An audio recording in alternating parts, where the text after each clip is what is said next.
আলাইকুম everyone, welcome back to my channel. আমি মাখনিস daily blog channel থেকে আপনাদের আরও একবার ওয়েলকাম করছি। কাছে এবং দূরে, দেশ এবং দেশের বাহিরে যেখান থেকে আমার আজকের ভিডিওটি দেখছেন, আশা করছি আল্লাহর রহমতে সবাই ভালো আছেন এবং সুস্থ আছেন। আলহামদুলিল্লাহ, আমরাও ভালো আছি। তো আজকে আমি সকালের নাস্তায় পোলাও বানিয়েছিলাম, অফ ক্যামেরায় বানিয়েছিলাম, খাওয়ার পর্বটা একটু দেখিয়েছি। তারপর আমরা নাস্তা করে এসে আমি এখন রুমগুলো গুছিয়ে নিচ্ছি। আমার মেয়েকে নিয়ে ওর বাবা বাইরে বেরিয়ে গিয়েছে। আমি বললাম যে ওকে একটু রাখো, আমার অনেক কাজ আছে।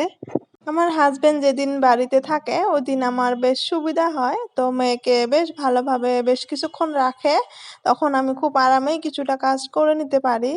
তো আমি নাস্তা করে আসার পর আমি বিছানাপত্র গুছিয়ে নিলাম। তো এই মুহূর্তে যদি আমার ভিডিওটি দেখা শুরু করেছেন তো প্লিজ একটা লাইক দিয়ে ভিডিওটি কন্টিনিউ করবেন। আর যদি আমার ভিডিওটি কোথায় কোনো অংশ একটু ভালো লেগে যায়, আমার চ্যানেলটি যদি আজকে নতুন ভিজিট করতেছেন, চাইলে আমার চ্যানেলটা সাবস্ক্রাইব করে নিয়ে আমার সঙ্গেই থাকতে পারেন। আর যদি দুইটা কাজই অলরেডি করেছেন, আপনাকে অসংখ্য ধন্যবাদ। অফ ক্যামেরাতে সব রুমগুলো গুছিয়ে নিয়ে ঝাড়ু দিয়ে তারপরে চলে আসলাম কাপড় ধুইতে। আজকে আমার হাজবেন্ডের কাপড়গুলো ধুয়ে দিব। আমার হাজবেন্ডের কাপড় আমি কখনোই মেশিনে দেই না। ও বলে যে মেশিনে দিলে নাকি খুব তাড়াতাড়ি কাপড় নষ্ট হয়ে যায়, ভালো লাগে না পরতে। সেই জন্যই আর কি কোনোদিনও আর কি ওর কাপড়গুলো আমি মেশিনে দেই না, হাতেই ধুই। তো আজকে আমি ওর কাপড়গুলো ধুয়ে নিচ্ছি। তো আজকে বাবার বাড়িতে যাওয়ার সুযোগ পেয়েছি, সেই জন্য ভাবলাম কাপড়গুলো ধুয়ে দিয়ে যাই, না হলে আরো বেশি নোংরা হয়ে যাবে। আমি হয়তো বা 2-3 দিন থাকবো। এখন হলো আমার এক প্রিয় আপুর কমেন্ট পড়ে নেই। তো এস মুক্তাস লাইফস্টাইল ব্লগ থেকে আমাকে আপুটা কমেন্ট করেছেন, আপু প্রথমবার আপনার ভিডিও দেখলাম, খুব ভালো লাগলো, তাই পরের ভিডিও দেখার জন্য অপেক্ষায় আছি, ভালোবাসা রইল। অসংখ্য ধন্যবাদ আপু আমাকে এত সুন্দর করে কমেন্ট দেওয়ার জন্য। সত্যি আপনার জন্য অনেক অনেক ভালোবাসা রইল। তো এভাবেই আমার সাথে থাকবেন, আমিও সবসময় পাশে থাকার জন্য চেষ্টা করব ইনশাআল্লাহ। আমার সব প্রিয় আপুদের ভিডিওতে দেখা যাচ্ছে সবাই খুব সুন্দরভাবে রমজানের জন্য প্রস্তুতি নিচ্ছে, তবে আমি সেরকমভাবে নিতে পারলাম না। তবে তারপরেও আর কি রমজানের উপলক্ষে রুমগুলা ক্লিন করার চেষ্টা করলাম, আর কি ফ্যান ক্লিন করলাম, চিমনি ক্লিন করলাম। রান্নার জন্য কোনো কিছু ফ্রোজেন করতে পারলাম না। আমার প্রিয় আপুদেরকে দেখা যাচ্ছে সব জিনিস খুব সুন্দরভাবে ফ্রোজেন করছে, তবে আমার সেরকমভাবে কোনো বছরে আর কি আমি ফ্রোজেন করে রাখি নাই। প্রতিদিনের কাজ প্রতিদিনই করেছিলাম। তবে আপুদের ভিডিওতে দেখা মতে যদি সেভাবে আমরা ফ্রোজেন করে রাখি, মনে হয় খুব সুবিধা হবে ছোট বাচ্চা নিয়ে রান্নার সময় আর কি বেশি সময় লাগবে না। তবে আমি যেহেতু বাবা বাড়িতে যাওয়ার জন্য সুযোগ পেয়েছি, তবে কয়েকদিন থেকে আসি, তারপর আর কি রমজানের আগ মুহূর্ততে সেই ফ্রোজেন করার জন্য চেষ্টা করব, সেটাই ভেবেছি। তো আপনাদের সঙ্গে কথা বলতে বলতে আমার কাপড়গুলো সব ধোয়া হয়ে গিয়েছে, আমি এখন শুকিয়ে দিতে আসলাম। আর কাপড় ধুয়েছিলাম আর মনে মনে ভেবেছিলাম, তো মেয়েকে নিয়ে কখন বা চলে আসে, আমি বা আমার কাজ শেষ করতে পারবো কিনা। এই তো দেখেন বলতে বলতে কিন্তু চলে এসেছে, আমি মনে মনে যেটা ভেবেছি সেটাই হয়েছে। তবে এখন আমি কাপড়গুলো শুকিয়ে দিয়ে নিচ্ছি। তো আজকে কিন্তু বেশ ভালোই রৌদ্র উঠেছে। ওরা বাপ বেটি দুইজনে গাছের তলে ওইদিকে যাইয়া দাঁড়িয়ে নিল। আম্মুকে নিয়ে আসার পর আমার হাজবেন্ডকে বলেছিলাম যে আর একটু সময় কেন রাখলেন না। তো আমার তো এখনো কাজ শেষ হয় নাই, এখন কিন্তু মোটামুটি 11:30 11:30 মতো বাজে, আমার কিন্তু দুপুরে রান্নাও হয় নাই। তো তো ও আমাকে কি বলে জানেন? আপনাদেরকে বলতে আমার হাসি পাচ্ছে যে কেন কাজ করতে হয়, খালি রান্না করলে তো হয়ে যাবে, তো কেন প্রত্যেকদিনে তোমার কাপড় ধুইতে হয়, কেন ঘর ঝাড়তে হয় বলুন তো, আমরা মেয়েরা নাকি এভাবে থাকতে পারি?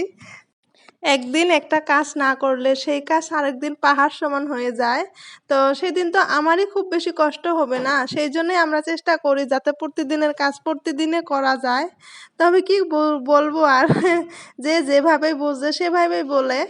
তো তারপর চলে আসলাম রান্না করতে। এখন আমি শাক ভাজি করব, শাকগুলো আমি সিদ্ধ করে নিয়েছি, তারপর হলো পেঁয়াজ কুচি দিয়েছি, রসুন কুচি দিয়েছি, কাঁচা লঙ্কা কুচি দিয়েছি, দিয়ে আমি এখন শাকগুলো ভালোভাবে ভেজে নিব। তো শাক ভাজি তো আমার ভীষণ ভালো লাগে। কার, কার শাক খুব পছন্দ আমাকে কিন্তু অবশ্যই জানাতে ভুলবেন না। তারপর এখন হলো আমি বোয়াল মাছ রান্না করব।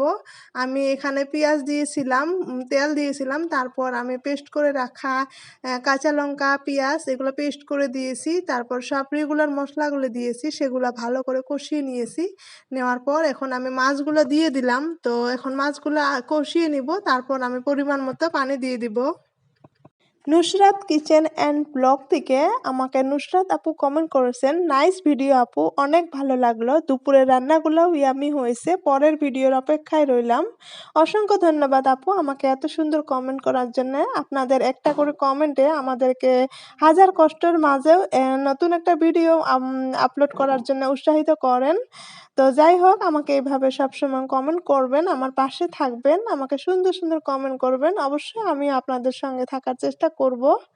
মাছগুলো আমি ভালোভাবে কষিয়ে নিয়ে আমি পরিমাণ মতো ঝোল দিয়ে দিয়েছি। অনেকেই হয়তো ভাবতে পারেন রমজানের প্রস্তুতি নেওয়ার বাদে আবার বাবার বাড়িতে যাচ্ছে। তবে অনেকদিন হয় বাবার বাড়িতে যে আমি থাকা হয় নাই। অনেকদিন আগে গিয়েছিলাম। আর আমার ছোট বোনটার HSLC এক্সাম দিল। তো বাবার বাড়িতে গেলে তো মাহি ভাগ্নিকে ছাড়া বোঝে না, ভাগ্নি আবার মাহিকে ছাড়া বোঝে না। তবে অনেকদিন হয় যায়া থাকা হয় নাই। তো ভাবলাম রমজান শুরু হওয়ার আগেই কিছুদিন থেকে আসি। তারপর হয়তো রমজানের জন্য প্রস্তুতি নিব। আর বাকি যতটুকু নেওয়ার নিয়েছি।